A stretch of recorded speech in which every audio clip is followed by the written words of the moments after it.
In the 1996 NBA Draft, the Philadelphia 76ers select Allen Iverson from Georgetown University.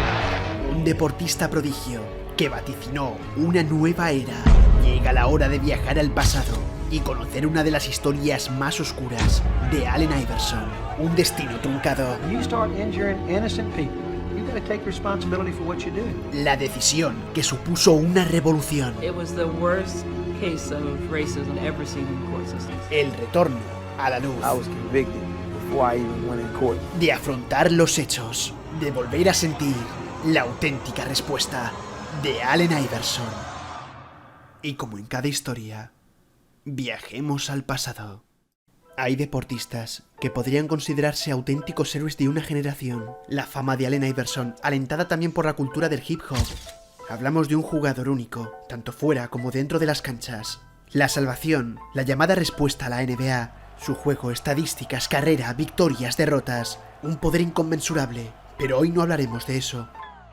Porque antes del poder y la fama, Allen Iverson sabía lo que era tocar fondo. La luz que podía darte ser uno de los mejores jugadores del planeta no quitaría lo que pasó en sus inicios, porque para ello nos mudamos a Hampton, Virginia, en uno de los suburbios con más estadística de criminalidad. Un barrio que a día de hoy sigue sufriendo graves consecuencias, pero fue aquí, donde en los 70 y 80 se criaría nuestro protagonista. ¿Quién le diría a él que con 17 años sabría lo que es estar en la cárcel? Ser condenado, el estar en una pequeña celda reducido tan solo a tus pensamientos. Pero vayamos por el principio. Aquel joven apodado Baba Chuck no sabía lo que era tener padre. Incluso más tarde, la pareja de su madre fue detenido en su presencia por tráfico de drogas. Una salida, el deporte, el fútbol americano. Cosas de la vida, a Iverson no le gustaba mucho el baloncesto. Su mayor deseo, ser un jugador profesional de fútbol. Un quarterback ambicioso, rápido y ágil, combatiendo irónicamente contra los caminos negativos de su vida. Sin embargo, Iverson probó, demostrando ser un deportista nato, para más tarde ir al Bethel High School y conseguir sus claros objetivos. ¿Quién le diría años después que el baloncesto sería el deporte que le cambiaría la vida?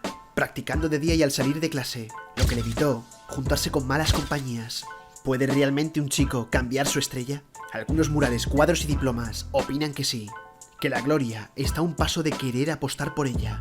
Pero aquel futuro MVP del año 2001 aún no lo sabía, porque no hace falta irse a temporadas de Philadelphia 76ers para ver a este muchacho jugar. A veces de base, a veces de escolta, pero su baloncesto era imparable. Y a la vez, su misión de ser quarterback. Baba Chuck lo tenía todo, y rápidamente se ganó el respeto y el cariño de todas las ciudades de alrededor. Llevó a sus dos equipos, tanto en el fútbol como en el baloncesto, a campeonatos estatales, y fue condecorado por la Associated Press como el jugador del año de instituto en ambos deportes. Parecía estar destinado a la grandeza. Hay quien dice que la fama puede corromper si viene demasiado pronto. Para muchos, Iverson fue presa de ello.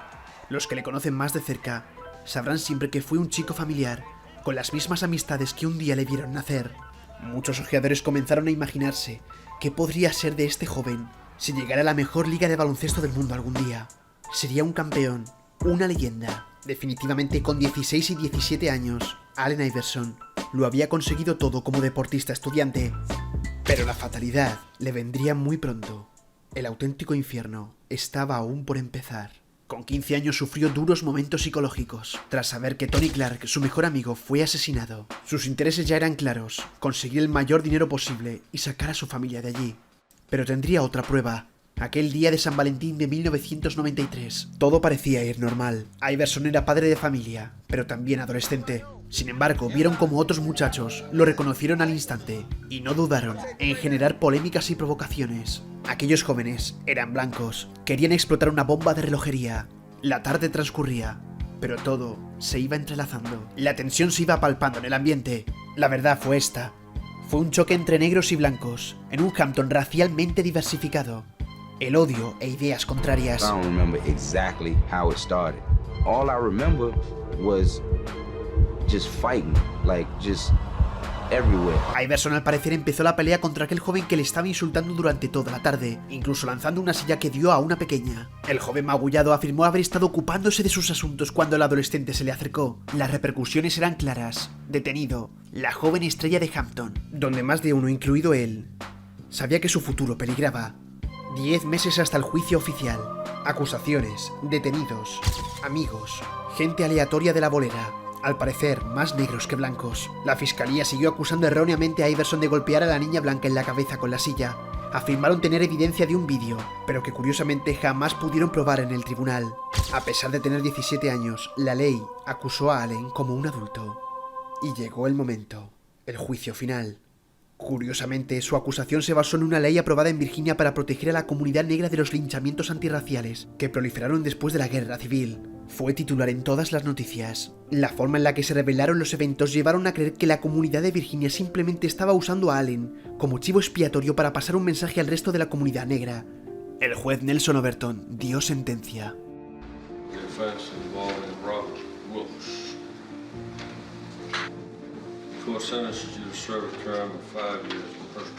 Suspendió 2 de los 3 términos luego de una declaración del acusado. Por lo tanto, se requirió que Iverson cumpliera al menos 10 meses en un centro de detención con buen comportamiento. Al parecer, ninguna de las personas blancas involucradas en la pelea se enfrentó a una sentencia de prisión. La oscuridad se había avecinado por completo, y surgieron los debates. You start injuring innocent people, you gotta take responsibility for what you do. I was convicted before I even went in court. Parece raro, pero fue condenado como adulto por el delito grave de mutilación por parte de la mafia. Sin embargo, líderes notables en la comunidad negra, incluidos Spike Lee y Bill Cosby, pronto se interesaron por el caso de Iverson. Organizaron mítines y presionaron por su libertad, hasta que finalmente recibió el indulto del entonces gobernador de Virginia, quien casualmente fue el primer gobernador negro del estado. Pronto se mostró una cinta de vídeo. I'd be lying if I said that those things didn't hurt. People been throwing shots at me since the first time I went to jail, and it never stopped. Se vio cómo Iverson escapaba de la bolera nada más empezar la pelea.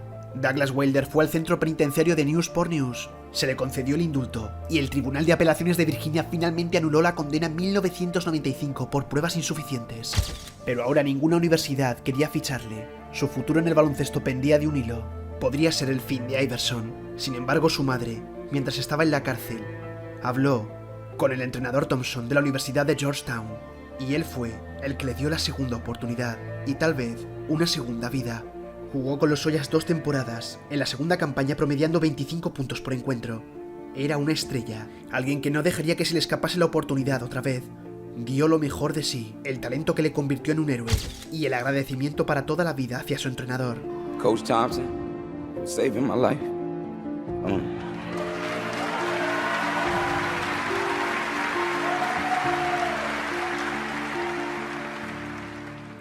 Porque donde hay oscuridad, siempre debemos encontrar la luz. Porque todos sabemos lo que continuó en su historia, de cómo se declaró elegible para el draft de 1996 de la NBA, de cómo su camino volvía a redirigirse, teniendo también en mente a esa familia que juró proteger y sacar de la pobreza. La sonrisa regresó, de gente que además jamás dudó de él. El primer puesto del draft sería para Philadelphia 76ers, y el mejor jugador estaba dispuesto. Hablaba David Stern. The 1996 NBA Draft, the Philadelphia 76ers select Allen Iverson from Georgetown University. Una segunda oportunidad que le llevaría a ser leyenda. Esto ha sido un mini documental de la magia del básquet, para demostrar que hay orígenes que merecen ser contados, historias que motivan, como la de Allen Iverson.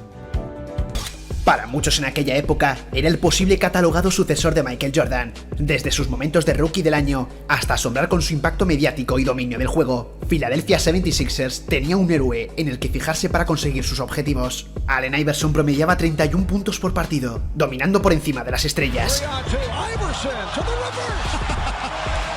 Congratulations, the MVP of the 2001 All-Star Game. Miembro de una plantilla difícil pero trabajadora, Larry Brown sería su guía espiritual. The Answer era el mejor jugador del planeta, un MVP que significaba simplemente el pequeño paso para su gran proyecto, el campeón de la NBA, un jugador problemático que supo saber aconsejarse y llegar hasta unas finales de la NBA. Las primeras finales de los Sixers desde 1983. Los Ángeles Lakers de Kobe Bryant y Shaquille O'Neal llegaron a las finales del campeonato 2001 sin perder ni un solo partido en playoffs. Allen Iverson demostraría que ese equipo no era invencible.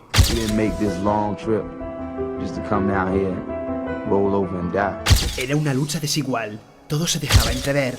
La razón más palpable, los Lakers con Shaq, Kobe y compañía Habían logrado 19 victorias seguidas entre el final de temporada y todo playoffs, los máximos candidatos a lograr su back-to-back. Habían pasado 68 días desde su última derrota. En aquella conferencia oeste destruían cualquier oponente digno de lucha, incluso hacer arrodillarse a los poderosos San Antonio Spurs, ni más ni menos que 4-0 en finales de conferencia. I knew we would be competitive because we had guys that would compete against Kobe at a high level. We had Dikembe, who at least, physically could play Shaq. Surgiría de nuevo la gran revancha entre la Mamba Negra y D'Anser. Mismo draft del 96, dos titanes de su generación. Iverson se alimentaba de las negativas predicciones. Los Sixers serían barridos en el primer partido. Bienvenidos a un 6 de junio en el Staples Center. Casi 17.000 espectadores dignos de un coliseo romano. Todos querían ver la promesa de Shaquille O'Neal de acabar rápidamente con los oponentes. I think statements like that in defense of his player, who I think is phenomenal, really tick me off. But when you win all those championships, you can say what the hell you want, I guess.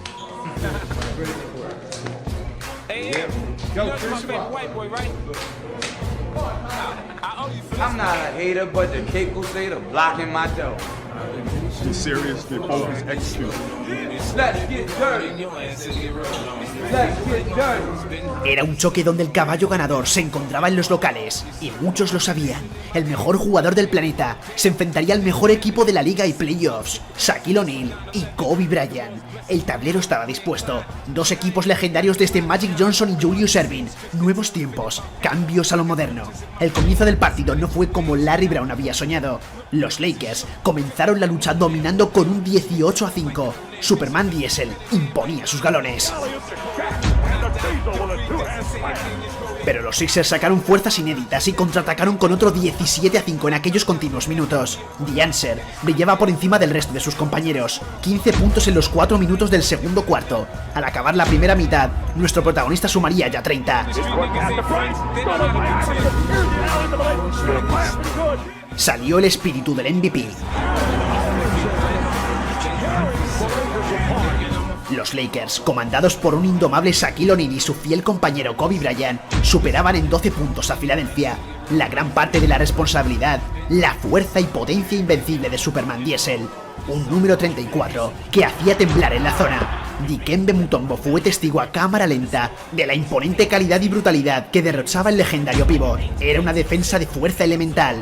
Al acabar el encuentro, O'Neal llegaría hasta los 44 puntos y 20 rebotes. Tan solo 2 minutos para finalizar, pero el milagro también aparecería en forma del base Eric Snow y su canasta para forzar un nuevo asalto.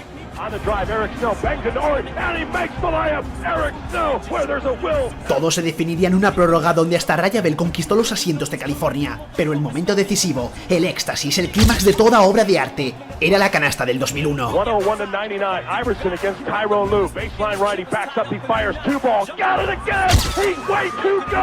Uno de esos momentos que pasarían a la historia. Iverson's jumper over Tyronn Lue gave the Sixers a 4-point lead they would never relinquish.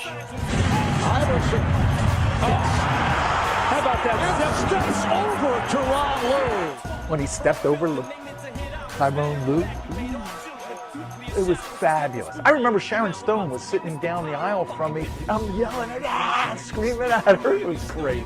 Aquella canasta sirvió de inspiración a todo el equipo de Philadelphia 76ers para lograr finalmente la victoria 107-101. D'Anser había conseguido 48 puntos, 6 asistencias, 5 robos y 5 rebotes en 52 minutos y 57 segundos de encuentro. Kobe Bryant se llevaría 15 puntos en la anotación. Los Sixers habían derrotado a Los Ángeles Lakers por primera vez en los playoffs de aquella temporada.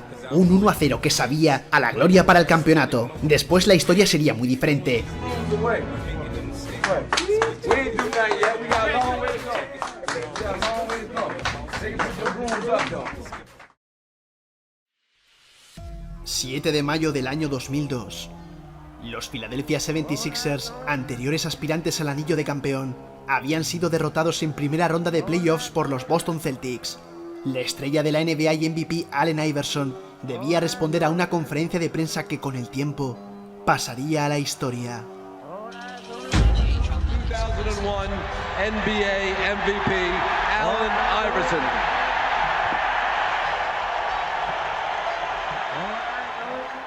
La verdadera historia detrás de sus palabras es más oscura y más complicada de lo que a menudo se recuerda. Es la hora de volver a viajar al pasado. Una rueda de prensa aceptada para aclarar dudas sobre su no salida del equipo. Aquel día siempre se recordará. Y es que la temporada 2001-2002 para los Philadelphia 76ers fue una decepción general.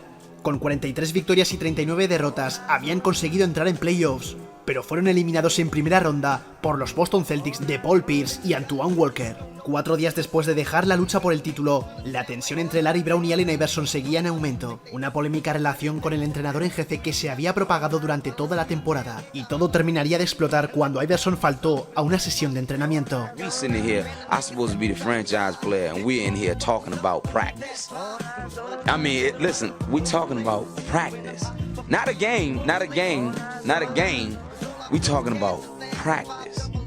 El jugador franquicia, y en aquellos momentos considerado el mejor jugador del planeta. Unos años de rivalidad máxima, de nombres y estrellas, que muchos se convirtieron en leyendas, pero Iverson en aquellos tiempos les pasó por encima. Aquel número 3 de Philadelphia 76ers que había llevado al equipo a unas finales NBA contra Los Angeles Lakers de Kobe Bryant y Shaquille O'Neal. ¿Qué pasó en 2002? Not the game that I go out there and die for and play every game like it's my last. Not the game. Aquella no asistencia al entrenamiento hicieron que el jugador y entrenador tuvieran una lucha a gritos fuera de las instalaciones. But we talking about practice, man. What are we talking about? Practice? We're talking about practice, man. We're talking about practice. We're talking about practice.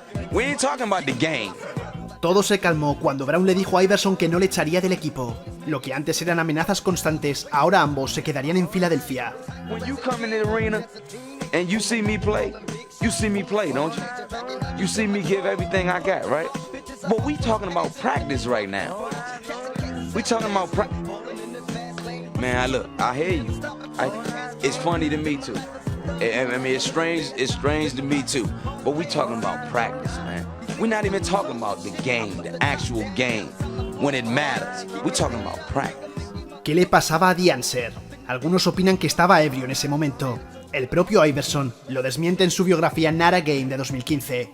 La situación era mucho más complicada y todos reaccionamos de diferente manera. El héroe comercial del baloncesto por aquellos tiempos llevaba 7 meses pasando por los peores momentos de su vida. My best friend dead.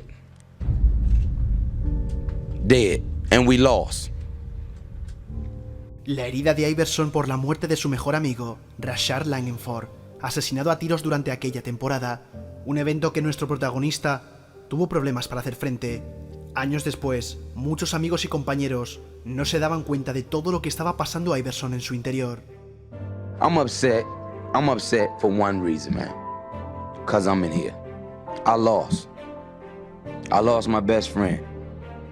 Algunas noches de evasión y falta de apetito competitivo. Tras su retirada, la leyenda Gary Payton afirmó que él fue uno de los responsables de que Allen Iverson no asistiera a ese entrenamiento aquel día. This is what happens when you lose. You know, you go to the finals, and then the next year, you're out in the first round. This is what happened. Una rueda de prensa que fue más allá de entrenamientos y partidos. De las 22 veces que repitió la misma frase, destruido por dentro. But just try. Just try to stick your foot in my shoes. Just for one, it ain't even gotta be a damn day. Just for 1 minute. Just for 1 minute. Stick your foot in my shoes and try to deal with what I go through in my life. Compañeros de profesión y de otros equipos comenzaron a apoyar a Iverson. La respuesta a todos los problemas de Philadelphia 76ers durante la década de los 2000. La relación con su maestro y mentor Larry Brown se mantuvo en neutral. Ambos se mantendrían en Philadelphia 76ers. Brown hasta el año 2003 y Iverson hasta el 2006. Ahora todo ha cambiado. Un momento que aún se recuerda. Even practice? Practice? We talking about practice?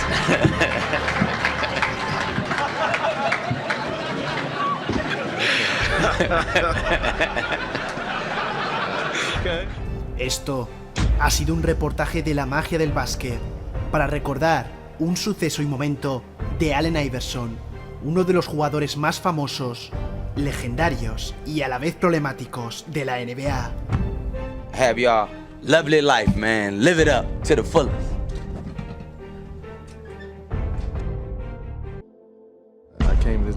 19 years old. But now his new beginning would include the player named The Answer. And the question was, who would be Denver's top dog? Melo's a guy that's... Melo's got it. Viajemos al pasado. Un gran sabio dijo una vez: en la juventud aprendemos, en la vejez entendemos. Frases que para Carmelo Anthony debían enfrentarse al choque de ser la estrella de Denver Nuggets con 19 años, uno de esos jugadores adelantados a su tiempo, un talento indispensable para la generación 2000, un draft de ensueño, de los mejores de la historia y una espina clavada. Sus compañeros ya habían logrado hacerse un hueco en la epicidad de la NBA. Nombres y apellidos de auténticas leyendas. Su gran rival LeBron James, rookie del año y dispuesto a llegar a unas finales en el año 2007 con Cavaliers. D-Wade ya sabía lo que era tener un anillo y ser la salvación de los Heat. All 3 of my years, I've lost in the first round. I got 3 wins in 3 years in the playoffs, which is kind of embarrassing. Un 2006 con 26 puntos por partido, pero con la sensación de no llegar más lejos que buenas estadísticas. Fue en 2007 cuando su vida dio un giro de 180 grados. Denver empezaría fuerte y constante, y Anthony sería el máximo anotador de la liga. Los nuevos planes de George Karl estaban dando frutos. Melo empezaba a ser el mesías de la franquicia. Sin embargo, en diciembre todo paró. Tras la pelea contra New York Knicks, sería sancionado con 15 partidos sin jugar. El vestuario debía complementarse más que nunca con el trabajo de Marcus Samurai Camby y Kenyon Martin. Pero en aquellas navidades recibirían un regalo, una nueva respuesta. Llegaría en forma de nombre y apellido: Allen Iverson. Los Call estaban dando frutos. Melo empezaba a ser el mesías de la franquicia. Sin embargo, en diciembre todo, siquiera con Andre Iguodala, Kyle Korver o Chris Webber, pudieron volver a llegar a playoffs. 38 victorias y 44 derrotas. Después de una década siendo el jugador franquicia, Iverson tenía un nuevo destino: Denver Nuggets. Un cambio donde se veían afectados Andre Miller, Joe Smith y 2 rondas del draft. Buscaban en The Answer la sensación de pelear por un título de campeón. All I want to do is welcome and just give the Denver Nuggets everything that I've been giving the Sixers for 10 years. El movimiento junto a los 2 máximos anotadores de la temporada en el mismo equipo, ya que en el momento del intercambio, tanto Anthony como Iverson promediaban más de 30 puntos por partido. Sin embargo, aún deberían definirse varias cuestiones. 2 gallos diferentes en un mismo territorio. The whole talk was me coming in and playing with Melo. He has to understand that we have to make the team better.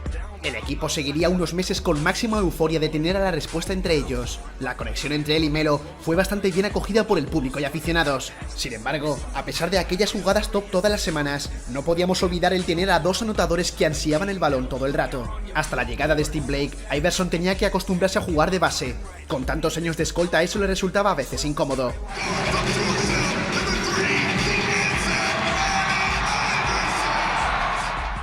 Fama y poder, la pareja del momento, el estilo modernista que ponían sus rostros en la NBA. Un MVP del año 2001 que seguía haciendo números de escándalo. 31 puntos y 7 asistencias por encuentro. La inspiración y el potenciador de Carmelo Anthony. Con un equipo preparado, llegarían a 45 victorias y 37 derrotas, posicionándose sextos en la clasificación para la postemporada. La camiseta de Iverson había conseguido récord de ventas y, por supuesto, de las más queridas de la década.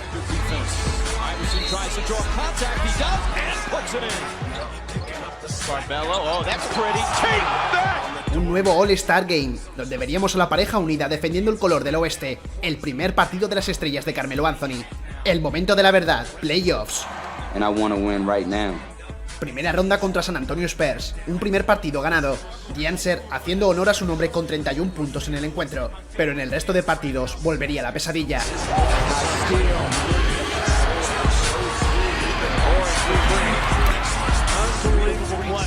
Unas esperanzas que se veían por los suelos, un equipo fuera de la compenetración que se esperaban, un 4-1 que acabaría con el sueño de los Nuggets, ninguna mejora con respecto al año pasado, y se empezaban a buscar culpables.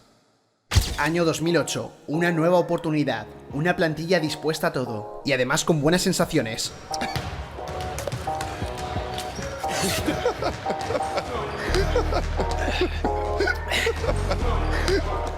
George Karl lo predijo, o compartían más el balón, o no haríamos nada en esta campaña. Era el momento.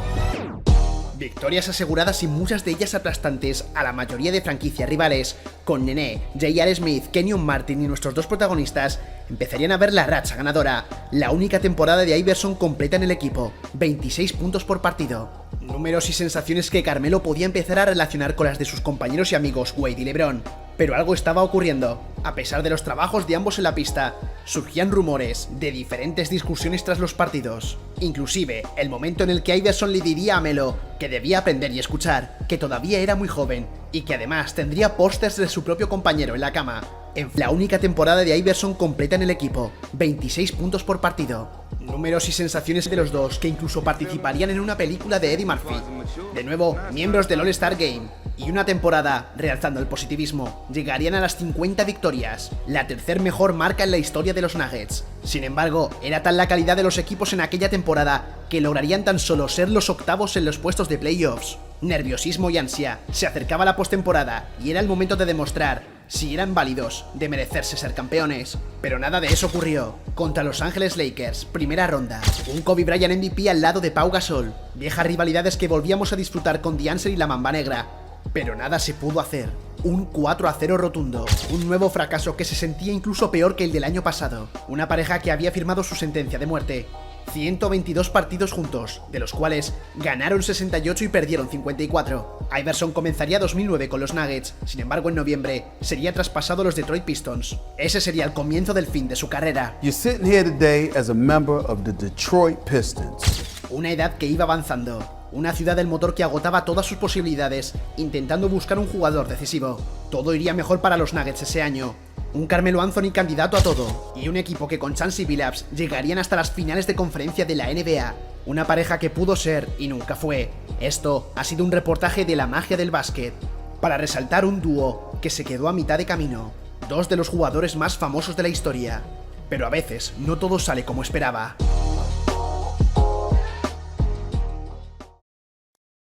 Esta es la historia de una etapa de Allen Iverson en la NBA, tal vez la menos conocida. El final en Denver Nuggets y el comienzo de una aventura no muy bien finalizada. Todo comenzó a finales del año 2008, cuando el aquel entonces presidente de la franquicia, Joe Dumars, sorprendió a todo el mundo traspasando a su base estrella Chauncey Billups por Allen Iverson a los Denver Nuggets. Y es que Carmelo Anthony y otros protagonistas del equipo lamentaron mucho su marcha. Allen Iverson y la franquicia de la ciudad del motor, palabras que no familiarizaron como es debido, al menos para D'Angelo. Se buscaría, de esta forma, que el antiguo MVP pudiera culminar el ápice de talento que le faltaba a Detroit para llegar a las finales NBA, tras varios intentos fallidos consecutivos que siempre se quedaban en finales de conferencia. Allen Iverson todavía podía demostrar por Allen Iverson a los Denver Nuggets, y es que Carmelo Anthony y otros intentos en Sixers y Nuggets no pudo conseguir el ansiado trofeo de campeón. El cambio de rumbo supuso también un cambio de dorsal para Allen, pasando de llevar el número 3, que había mantenido durante 12 años en la liga, a llevar el número 1, ya que el 3 lo había lucido a lo largo de la temporada Rodney Stuckey. Ahora con la respuesta, Rasheed Wallace, Tishon Prince y Richard Hamilton, el equipo legendario de los Bad Boys, parecía estar de nuevo listo para asaltar a los mejores. Dos de los mejores jugadores de principios de los 2000, que se convirtieron en una poderosa pareja. La combinación Wallace-Iverson, talento, valor y ansias de gloria en una cancha. Y es que el comienzo fue insuperable. Anotó 24 o más puntos en 4 de sus 5 primeros partidos con la camiseta de los Pistons. Pero ninguna de las partes de la franquicia se aseguró de cómo tenía que entenderse con Iverson, con sus nuevos compañeros de equipo y entrenador, Michael Curry, ni siquiera qué rol pasarían a ocupar los exteriores del equipo en la rotación. Más concretamente, Richard Hamilton y un muy prometedor sophomore Rodney Stuckey. Inicialmente se pidió a Hamilton que saliera desde el banquillo, proposición que declinó. La petición se redirigiría a Iverson, que tampoco respondió favorablemente. Y es que tener a D'Angelo en el equipo simplemente era algo insuperable. Esos movimientos, esos crossovers que tanto nos gustaba ver de uno de los más legendarios de la mejor liga de baloncesto del mundo. Pero un cambio de mentalidad también se forjó en Iverson, una temporada muy dura para él, ya que también surgirían problemas con su familia, concretamente con la enfermedad de una de sus hijas pequeñas, que más tarde se prolongaría en su estancia también en Memphis. A todo esto se sumaría también su protagonismo en el equipo. No soy ningún jugador para salir del banquillo, y es que tras quejarse de su nuevo rol dentro de la franquicia y con varios problemas por lesiones, los Detroit Pistons decidieron librarse de Iverson con 7 partidos por jugar antes del final de la temporada, dejando consigo 54 partidos jugados con los Pistons, en los que anotó 17,4 puntos y repartió 5 asistencias por partido de promedio. El equipo consiguió estar en playoffs con 39 victorias y 47 derrotas, siendo aplastados 4-0 por un hambriento LeBron James. Esta es la historia de Allen Iverson en Detroit Pistons, un reportaje de la magia del básquet, en el que vimos cómo una respuesta cambió de rumbo, cómo seguía siendo el mejor, cómo nos daba espectáculo en el All-Star del año 2009. Pero aún así, el momento del declive, el momento del sueño que desaparecía, el comienzo del final de la carrera de Allen Iverson en la mejor liga de baloncesto del mundo. A veces hay que viajar muy lejos para volver a casa. I created, like with the mistakes that I made in my life, you know, I created a picture of me that's is not me. You know, I did a lot of things when I was young that I'm not proud of, but I think, you know, those things helped me to be the man that I am now. Sin duda, una carrera para Dancer de lo más aclamada, pero también con diversos problemas, porque la fama cuesta, el peso de ser el jugador más querido en una época y no encontrar el anillo de campeón, el sentimiento de cambiar de aires, como cuando ficharía por los Denver Nuggets en el año 2007, abandonando a su querida Filadelfia, en un equipo con Carmelo Anthony, en el que buscaban con ahínco los puestos máximos de playoffs.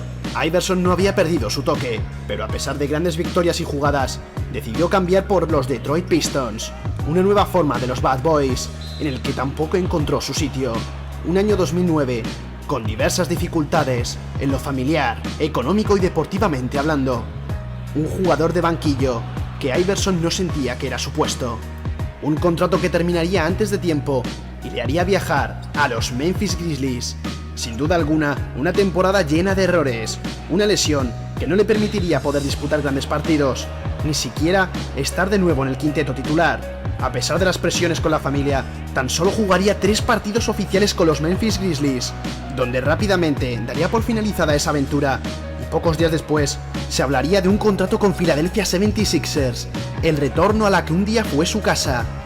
Parecía que la respuesta estaba de vuelta. Estoy convencido de que aún puedo competir al más alto nivel. Palabras de un jugador en el que parecía que la intención no era otra que regresar a su casa. No hizo falta meditar la oferta. Dancer volvería a jugar con los Philadelphia 76ers, donde acordó el recibir el mínimo salarial por los jugadores con al menos de 10 años de experiencia. El 7 de diciembre de 2009, Filadelfia celebró por todo lo alto el regreso del hijo pródigo.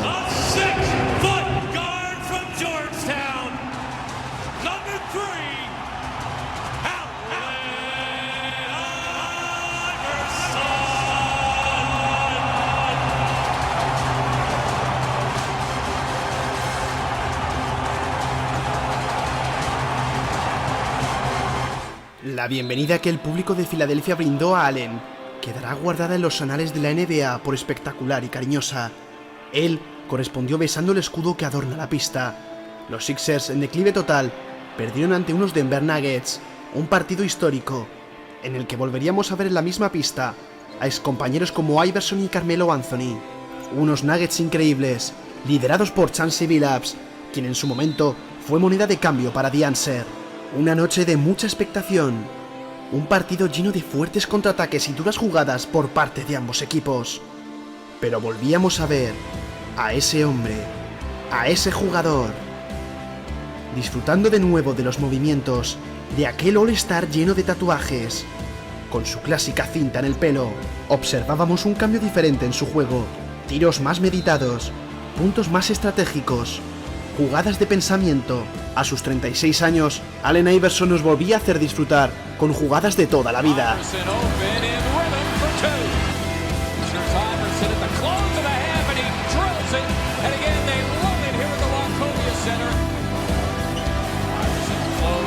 Billups dips in.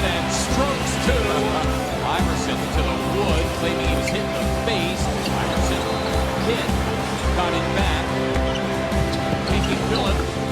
Up for Delamere. Allen terminaría con 11 puntos, 6 asistencias, 5 rebotes y un robo de balón. La derrota era lo de menos. Iverson volvía a ser feliz. El regreso a casa de The Answer y una sensación de volver a construir un legado. Los Sixers tenían de nuevo a su número 3. Pero Allen ya pensaba en el futuro de su equipo. 5 victorias y 16 derrotas, que ya mostraban indicios inequívocos de lo que sería la temporada. Aciaga, por otra parte, con un balance final de 27 victorias y 55 derrotas. A pesar de tener una buena plantilla como Marquese Space, Andre Iguodala, Iverson, Elton Brand o Samuel Delamere, el equipo no encontraba su sitio. Conseguiremos jugar mejor, creedme, aseguró Iverson. Las palabras se las llevaría el viento. La primera victoria de The Answer con su equipo, rompiendo además una racha de 12 derrotas consecutivas, se produjo ante los Golden State Warriors, venciéndoles 101-117, debido en su justa medida a los 20 puntos que anotó. Una temporada llena de encuentros y grandes duelos, como el partido entre Philadelphia 76ers y Los Ángeles Lakers, en el que veríamos de nuevo a las estrellas Kobe Bryant y The Answer peleando de nuevo por la victoria. 25 partidos jugados, con una media de 13,9 puntos, 4,1 asistencias y 3 rebotes por partido. Esos crossovers parecían perder rapidez, pero sin ninguna duda, Allen Iverson seguía siendo el mismo de siempre, carismático, épico, legendario. No cabe ninguna duda de que Allen nos hizo de nuevo volver a soñar, a los que ya disfrutaban con su juego, y los nuevos fanáticos del mejor baloncesto, que veían a un hombre que defendía la camiseta y los colores, como si fuera su primer día. Una cosa era el asunto personal, los negocios fuera del mundo NBA, pero nosotros siempre nos fijaremos en su arte. El punto final de la relación Iverson-Sixers se escribiría el 22 de febrero de 2010, cuando el de Hampton abandonó el equipo de forma indefinida, alegando como razón la necesidad de atender a Messiah, su hija de 4 años, con problemas de salud. The Answer ya se había perdido 5 partidos a principios de febrero y tampoco se vistió de corto para el All-Star Game, por el que fue elegido como titular a medida de los votos de los aficionados de la mejor liga de baloncesto del mundo. El final de la carrera de Iverson en la NBA había llegado. Diversos contratos que jamás aceptaría, unos partidos que jugaría con el Beşiktaş turco, pero ninguno le harían cambiar de opinión. El momento de su retiro. El 30 de octubre de 2013 anunció su retirada definitiva de las canchas, y el 1 de marzo del año 2014, los Philadelphia 76ers retirarían su camiseta con el número 3 como homenaje a su trayectoria en el equipo, a una historia de deseo, de ambición, de triunfos, de trabajo puro y duro, y la ovación de grandes leyendas del baloncesto, de grandes deportistas como lo deseaba Iverson. Filadelfia tendría una noche para el recuerdo. And I love you, Philadelphia, the best fans in the world. The best fans in the world.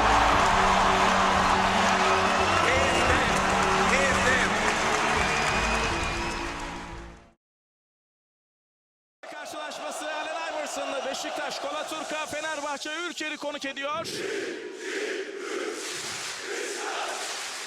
Tıklım tıklım dolu bir salon ve salondaki destekten birbirimizi, hatta kendi sesimizi duymakta zorluk çektiğimiz bir ortam var. Allen Iverson, últimos años en la NBA, decadencia, mala suerte, pero también rebeldía. A partir de 2009 todo cambió. Tras dejar Detroit Pistons, venía de abandonar en una misma temporada a Memphis Grizzlies y Philadelphia 76ers. En el primer caso solo disputó 3 partidos, se mostró insatisfecho por no ser titular. En Filadelfia jugó 25 encuentros, en el regreso al club de su vida, y luego, cuando todo parecía marchar, aun siendo todo un veterano, volvería a ausentarse. Esta vez por el estado de salud de su hija Messiah, un total de 7 meses de parón. Ahora, el apodado The Answer se mostraba abandonado, ningún club quería apostar por él. La decisión estaba clara, antes de la retirada, jugaría una temporada en Europa.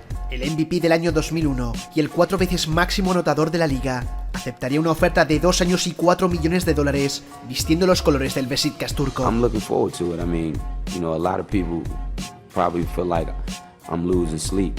You know, because you know, I'm not playing in the NBA, but I'm playing basketball, and that's the most important thing. I'm happy, and having a chance to go help guys win basketball games, and you know, that's very important for me.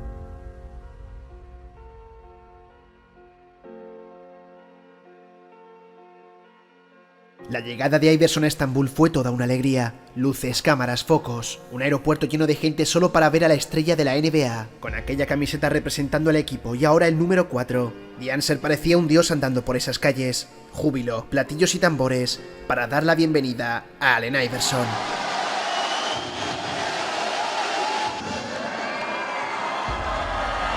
Parecía una escena previa a una pelea de boxeo o lucha libre. Su presentación fue de lo más esperado. La oportunidad de conquistar títulos, victorias y dejar su huella al otro lado del charco. You know, obviously, there's a lot of talent on the European teams. You know, being that there's so many NBA basketball players on the European team, and they're only getting better, you know, and gaining more confidence in their ability to play basketball. Entrevistas que se hicieron alarde en todos los periódicos. El momento había llegado. El flamante finalista de la NBA en 2001 y el 11 veces All-Star debutó oficialmente como pieza del Beşiktaş el 16 de noviembre del año 2010. Un recibimiento increíble.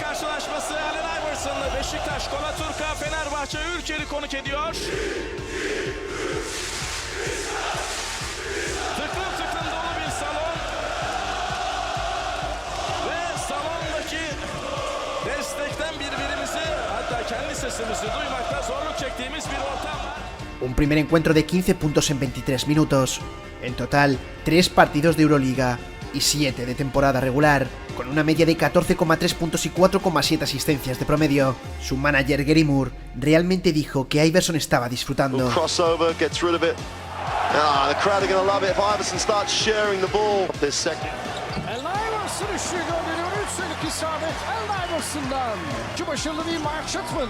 En uno de los encuentros realizó 26 puntos. Sin embargo, en enero de 2011 se terminó su corta travesía en la nación otomana. Venía con molestias en la pierna derecha y una resonancia magnética reveló que tenía un depósito de calcio en la pantorrilla, por lo que regresó a Estados Unidos para operarse. En aquel momento, afirmó que su intención era volver para los playoffs, pero nunca sucedió. 2 años después, en Estados Unidos, anunció su retiro oficial. Rebelde, irreverente y desafiante. Ese era Allen Iverson. Y sí, en algún momento le cantaron a todo pulmón en Turquía, siendo una de las estrellas más impresionantes que ha pasado por el equipo. Esto ha sido un reportaje de la magia del básquet, para hablar de uno de los caminos poco explorados en la vida de Allen Iverson, de su triste final en la NBA y de cómo, por unos meses, hizo levantar a Europa de sus asientos, simplemente para disfrutar a su lado. Tengo que pensar en este hombre, porque me dio una visión. Y les prometo que no habría ningún Hall of Fame para Allen Iverson subido en este escenario si no es por este hombre. Él me dio una visión. Y... ¿sabes? Quieres ser rápido como Isaiah. Quieres tirar como Bird. Tío, rebotear como Barkley. Pasar como Magic. Dominar como Shaq. Pero tío, yo quería ser como Mike. A eso me refiero.